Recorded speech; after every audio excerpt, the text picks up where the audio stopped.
예, 안녕하십니까. 저는 방금 소개받은 국제 원산지 정보원의 윤호성이라고 하고요. 저는 정책연구팀에서 근무하고 있습니다. 그래서 오늘 RCEP 관련해서 어떤 활용 방식들 또는 원산지 충족 방식들이 있는지를 좀 설명드리도록 하겠습니다.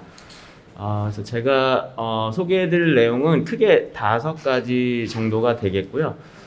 첫 번째와 두 번째, 세 번째는 이제 RCEP을 활용하면서 좀 주의하셔야 될 부분들이다 생각하시면 되겠고요. 네 번째, 다섯 번째는 실제 환경 제품에 대한 원산지를 판정을 하고 RCEP을 수출할 수 있는 그런 방식들이다라고 생각을 하시면 되겠습니다.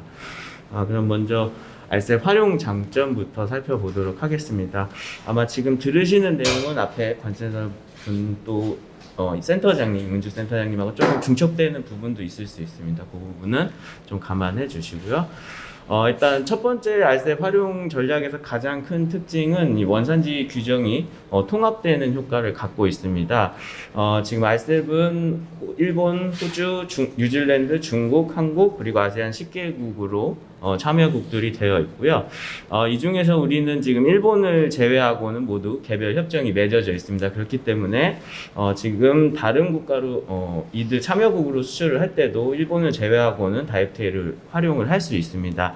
근데 다만 문제점은 그런 개별 협정들이 발효가 되어 있기 때문에 원산지 규정이 다 상이하게 규정이 되어 있습니다. 뭐 PSR이라든지 운송 요건이라든지 특례 기준들이 모두 상이하게 규정이 되어 있습니다. 근데 다만 이제 RCEP 발효를 통해서 이 개별 협정들이 다 하나의 협정으로 묶이는 그런 통합 효과를 가지고 있습니다.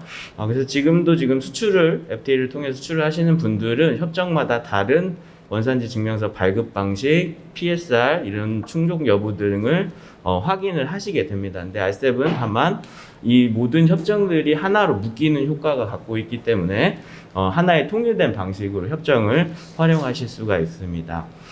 보시면 이 정기식의 노화 5분인데 원산지 결정 기준을 보시면 아세안, 베트남, 중국, 뉴질랜드, 호주 이렇게 보시면 원산지 결정 기준이 양분됩니다. CTSH 또는 CTH와 IVC40으로 양분이 되는데 RCEP 같은 경우는 CTSH와 IVC40으로 모든 협정이 통합되는 그런 효과를 갖고 있습니다. 그래서 우리나라를 제외한 14개국 어느 나라로 수출하던 CTSH와 IVC40을 충족시켜 주시면 원산지 상품으로 인정을 받을 수 있는 그런 통합 효과를 갖게 됩니다.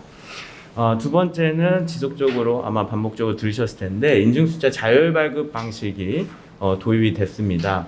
현재는 지금 이 RCEP은 다 대부분 아시아권 국가들과 맺은 협정이기 때문에 아직도 기간 발급을 채택하고 있는 협정들이 많습니다. 아세안 그리고 베트남, 중국 협정 같은 경우에는 기간 발급 방식을 갖고 있습니다. 그래서 기간 발급을 할 때는 우리나라 세관과 상공회의소에서 발급을 하고 있습니다. 다만 일부 기간 발급을 할 때는 발급 기간에 따라서 비용이 발생을 하게 되어 있습니다. 근데 이 RCEP의 인증숫자 자율 발급 같은 경우에는 수출자가 스스로 원산지 증명서, 신고서를 작성을 하는 방식이기 때문에 그런 비용들이 발생을 하지 않을 수가 있습니다. 좀 더 자세히 살펴보면 RCEP은 사실 3가지 원산지 증명서 발급 방식이 있습니다.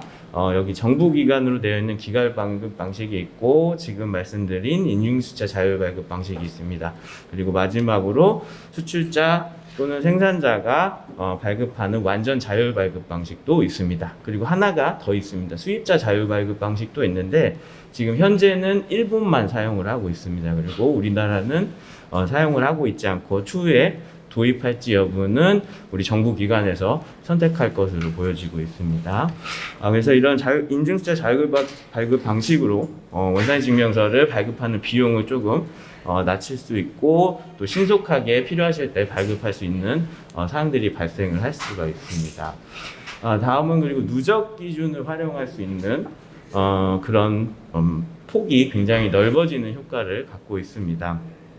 말씀드린 것처럼 개별 협정에서는 우리나라와 협정 상대국의 재료만 원산지 재료로 인정을 받을 수가 있습니다. 그래서 아세안 협정 같은 경우에는 총 11개국입니다. 우리나라와 협정 상대국 10개국 포함해서 11개국이고 반면에 RCEP은 지금 우리나라를 포함해서 총 15개국으로 확대가 되어서 지금 가장 넓은 영내 영역을 갖고 있는 협정입니다. 그렇기 때문에 영내 영역이 확장됐다는 건 원재료를 조달할 수 있는 국가의 수가 원산지 재료를 조달할 수 있는 원재료의 국가의 수가 굉장히 증가했다라는 것을 의미를 합니다. 그렇기 때문에 원산지 충족할 수 있는 용이성이 굉장히 증가한다는 것을 의미를 합니다.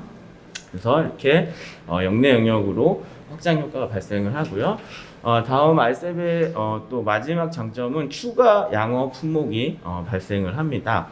추가 양어 품목 여기 표를 보시면 요건 베트남의 RCEP과 한 아세안 베트남의 협정세율, 그러니까 우리 물품이 수출되었을 때 베트남에서 적용받는 협정세율을 정리한 표다라고 생각을 하시면 되겠습니다.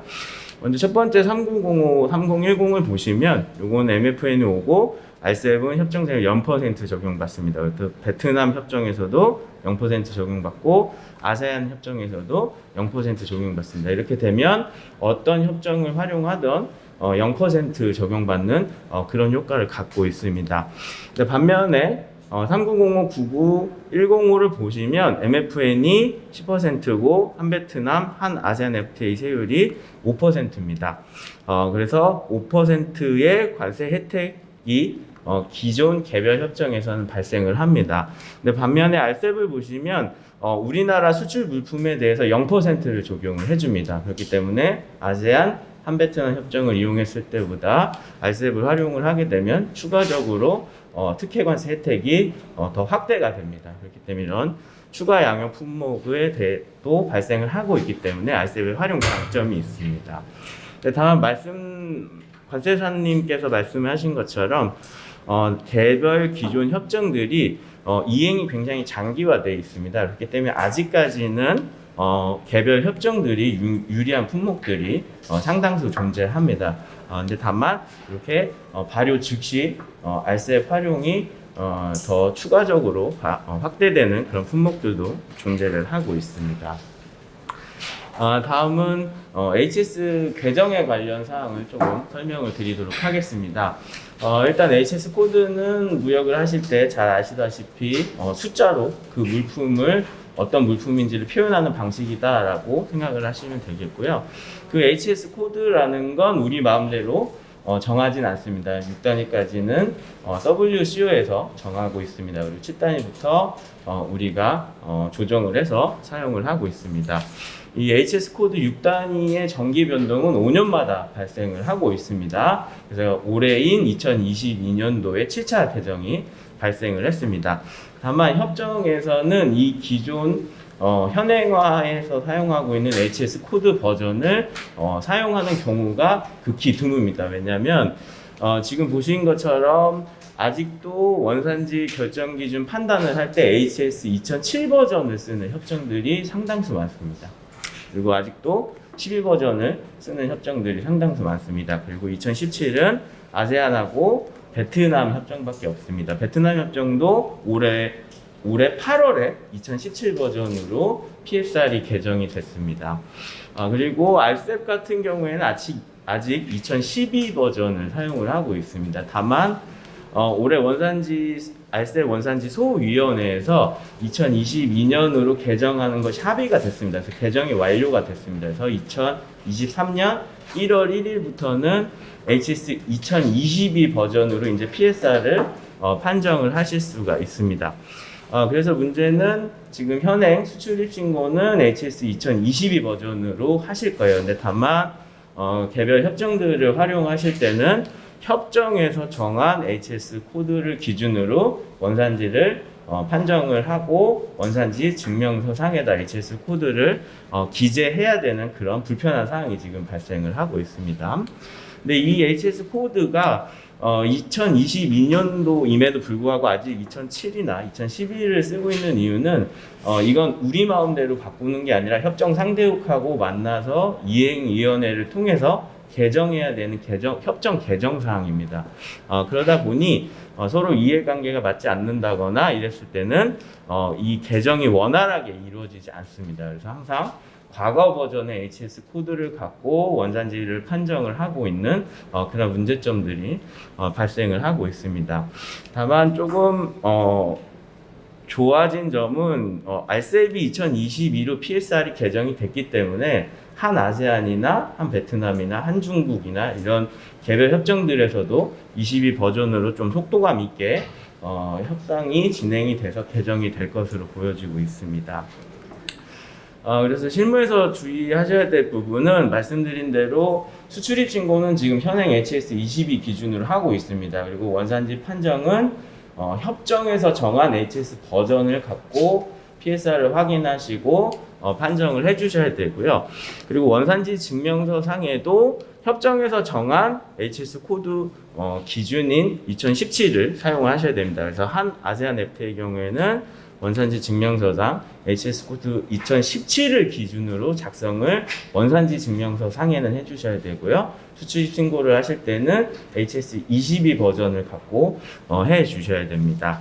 근데 다만 한중 FTA는 이렇게 수출입 신고를 하실 때는 현행화 버전 그리고 원산지 증명서 상에는 협정에서 정한 버전을 사용하는 게 일반적입니다.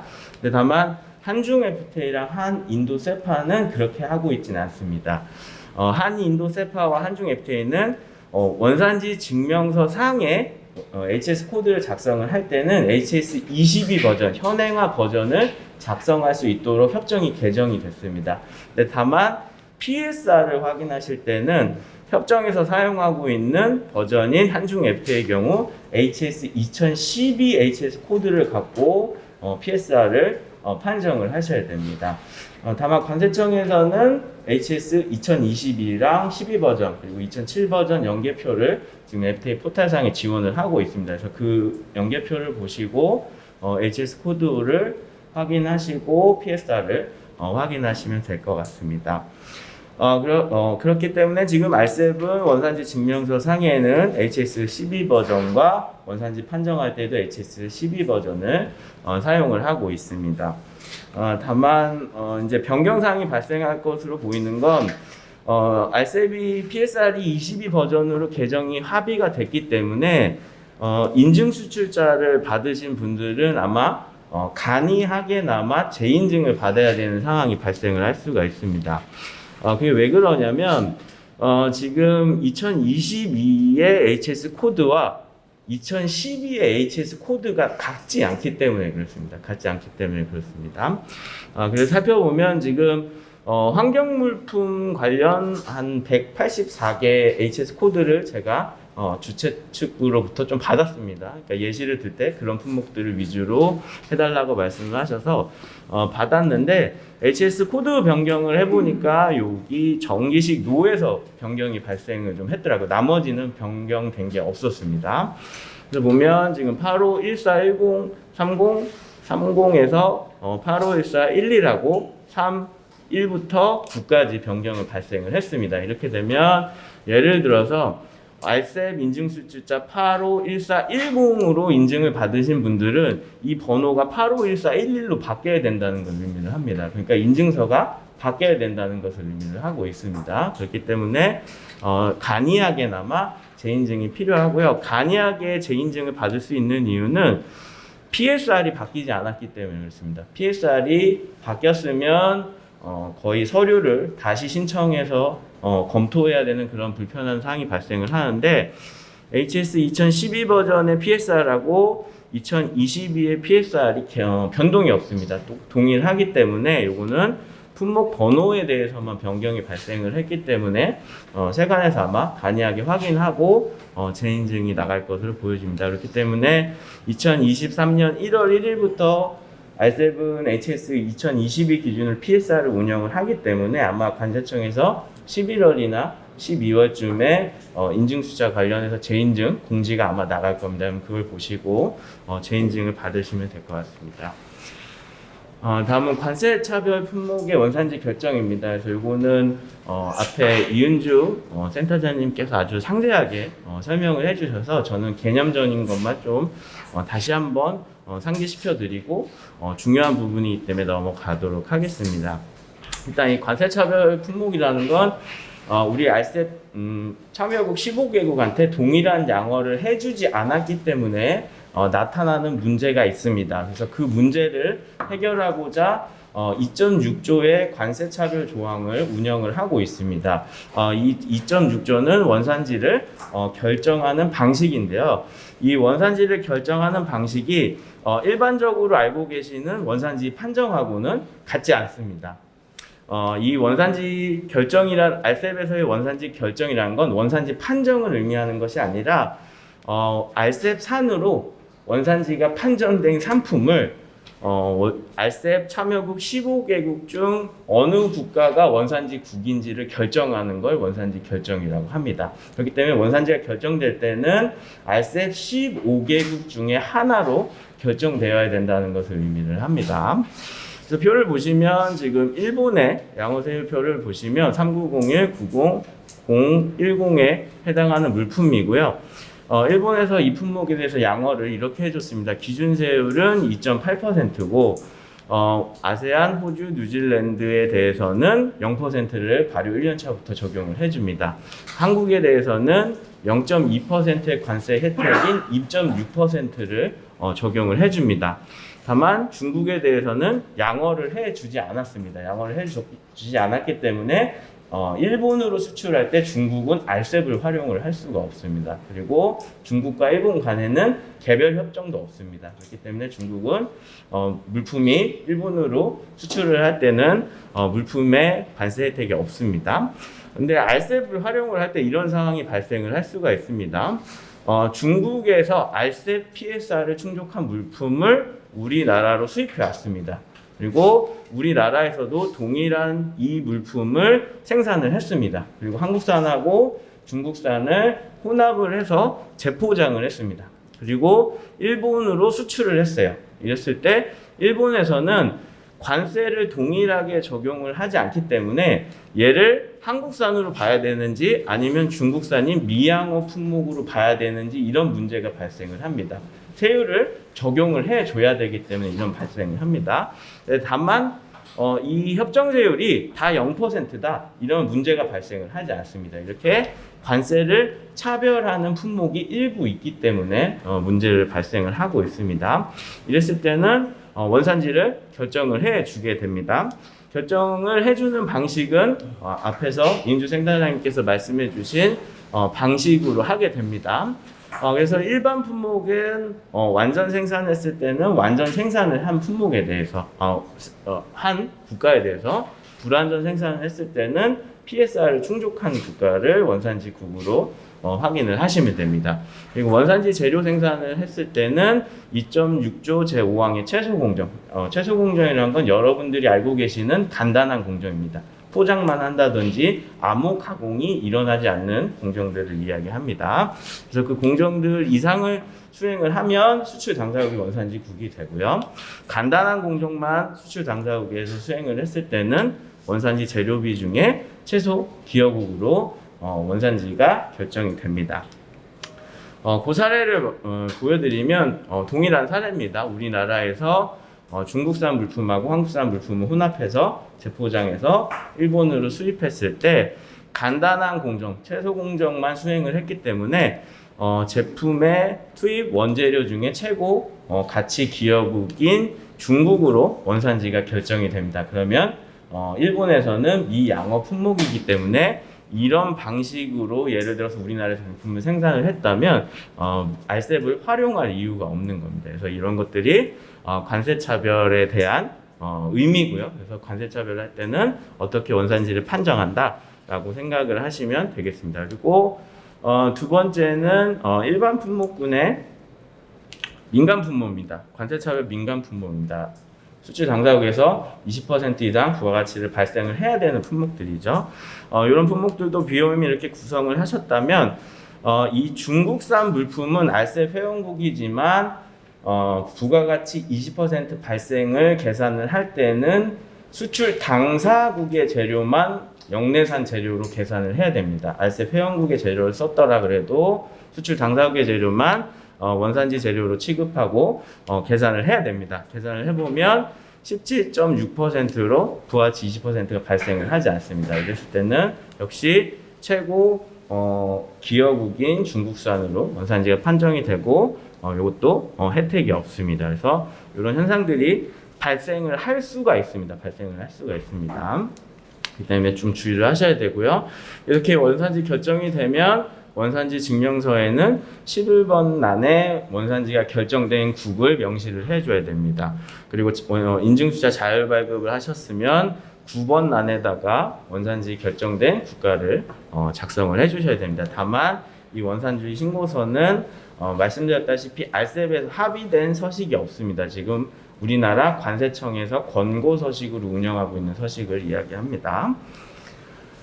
다음은 환경물품의 완전 생산 기준입니다. 지금부터는 실제 물품의 알셉 충족 여부를 한번 살펴보고 넘어가도록 하겠습니다. 일단 환경물품 중에 완전 생산 기준을 적용받을 수 있는 물품들이 일부 있습니다. 일부. 완전 생산의 개념은 순수하게 당사국 영역 안에서 완전하게 생산되거나 획득된 재료를 완전 생산품이라고 합니다. 그렇기 때문에 천연 상품 쪽이나 농축수산물에 많이 분포를 하게 되어 있습니다.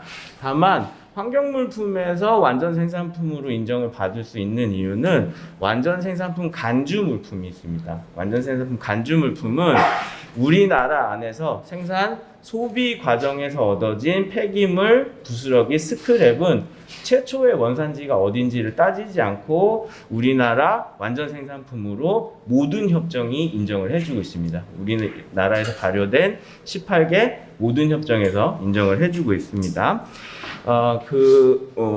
18개 영역에서 완전 생산을 할 수 있는 영역은 협정 당사국까지 인정을 해주는 협정이 있고 수출 당사국 영역 안으로 제한을 하는 협정이 있습니다.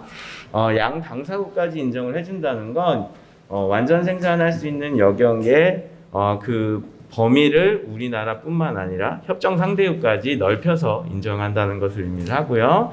당사국만 인정을 한다는 건 수출 당사국만을 인정한다는 걸 의미를 합니다.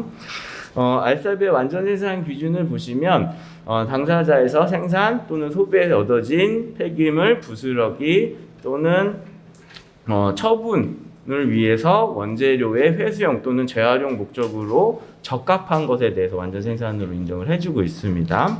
그리고 수집된 중고품도 처분, 원재료 회수 또는 재활용 목적을 위해서만 완전 생산으로 인정을 해주고 있습니다. 그래서 가장 대표적인 게 이런 것들입니다. 근스크랩, 철 스크랩, 전자 스크랩도 요즘 많이 무역을 하시고 있습니다.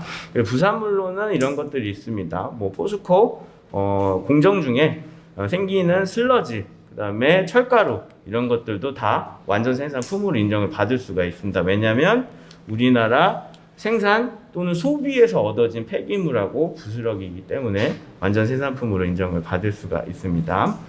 근데 다만 요즘에 이슈가 되고 있는 건 전기차 배터리가 있습니다. 전기차 배터리를 다 사용을 하면 재충전을 할 수가 있습니다. 재충전을 할 수 있는데 그래서 재충전 산업이 굉장히 활성화되고 있죠. 근데 다만 18개 협정에서 인정을 할 때 수리나 추가 가공을 하기 위해서 얻어진 물품을 완전 생산품으로 인정을 하지 않습니다.